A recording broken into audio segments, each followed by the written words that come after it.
This is a quick video about some fall cleanup, and I'm trying to find a balance between making the garden look fine and better and leaving enough things for all the bugs that are there to live over the winter.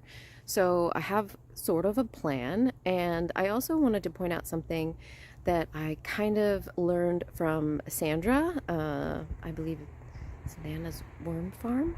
Sorry, Sandra, I'll put the right name at the bottom. Anyway, this week she had in her worm bin, she was pointing out that the whole leaves that she had been putting into her worm bin weren't actually going to be broken down by the worms. In order for them to be broken down by the worms, they first had to be broken down by microbes, and then once the microbes were done with them, kind of processing them, then the worms could start into them. But they were just going to sit there if there weren't enough microbes in the soil or in the worm bin in order to break everything down. There probably was, but it got me thinking about this area of our garden. So over here we have a bunch of kale, and we've just been pulling the kale leaves, the big kale leaves, off and just kind of throwing them in the pathway. But I don't like it. It doesn't look good. They just sit there.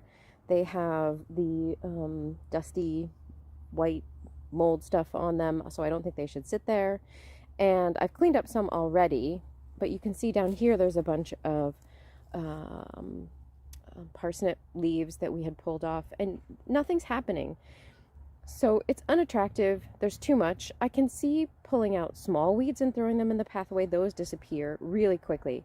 But these leaves are too big. So what I'm going to do is put them in the compost bin.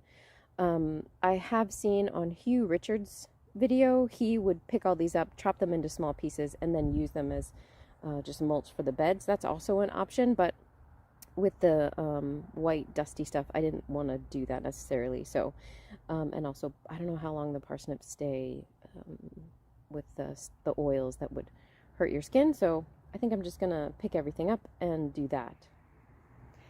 The other cleanup thing that I want to do is with the sunflower forest that we grew this summer. All of the sunflower heads have dried and have been eaten by birds or squirrels or whatever, and so I'm going to take all of them down. They just look weird now, so I don't like them. I'm going to take them down, and then they will also go in the compost pile.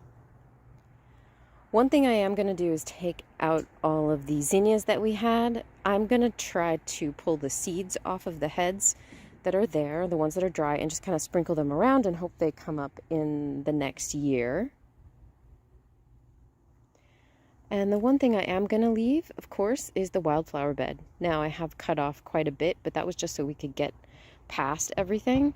I'm going to leave most of what is here, and hopefully there's lots of little bugs and whatnot that are going to live over here in the winter. Probably, I don't know if I'm going to leave the sunflower stalk. I don't know. We'll see what happens. But when I cut those, I'm having the same problem over here. I just threw all the branches that I cut on the ground. I find it unsightly. It's going to get cleaned up today, so that's part of the cleanup.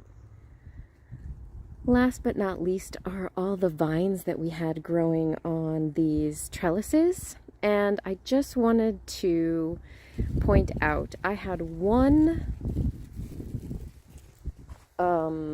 personal size spaghetti squash that I had used a little net on to hold it up because I was afraid that they would get too big and they would break. But check this guy out. Like, this is a dead vine, and he's just hanging out.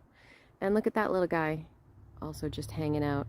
So I am not as worried. If you're growing just personal sized melons, melons too, sure.